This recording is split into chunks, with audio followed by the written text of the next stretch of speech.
aussi, on a eu notre inspiration. Et notre inspiration, c'était la Fondation pour les chimpanzés sauvages, la WCF. C'était une structure qui a commencé depuis bien longtemps, avant que nous-mêmes on existe, qui avait commencé à se battre pour sauver cette forêt-là.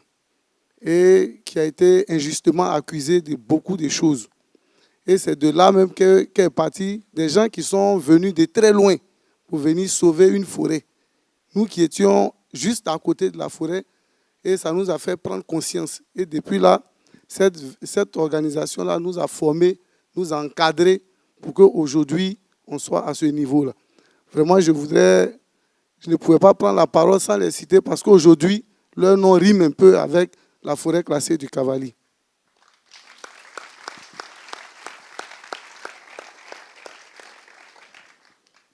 En fait, souvent, on a l'habitude de dire on n'aime pas trop emmerder les gens avec nos histoires du Cavally, je m'excuse. Parce qu'au Cavally, il y a trop de mots dans la forêt classée du Cavally. Quand nous commencions c'est grâce à l'aide, à l'appui de la Fondation des chimpanzés sauvages, en remontant un certain nombre d'informations, qu'on a débuté nos investigations. Et quand on a fait nos investigations au début, quand on disait qu'il y avait une bande armée qui sévissait dans la forêt classée du Cavally, un lobby puissant qui venait installer des gens qui vendaient des parcelles de forêt, personne ne nous croyait. Et nous aussi, à notre tour, on a vu la directrice de la VCF, on lui a dit si on avait ne serait-ce qu'un petit fonds, en tout cas on pouvait apporter des éléments clairs à ce qu'on disait de façon orale. Donc c'est ce qui a été accordé, on a fait des investigations et effectivement on a démantelé pratiquement un réseau de bandes armées qui sévissaient. Aujourd'hui, là, la plupart de ces membres-là ont été mis aux arrêts.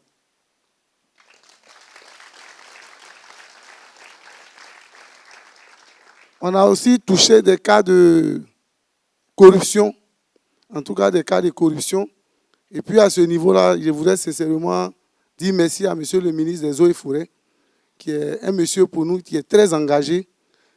Dès qu'on a écrit, on a fait un courrier, en tout cas pour dénoncer un certain nombre d'agents, en tout cas qui s'adonnaient à des pratiques pas du tout saines.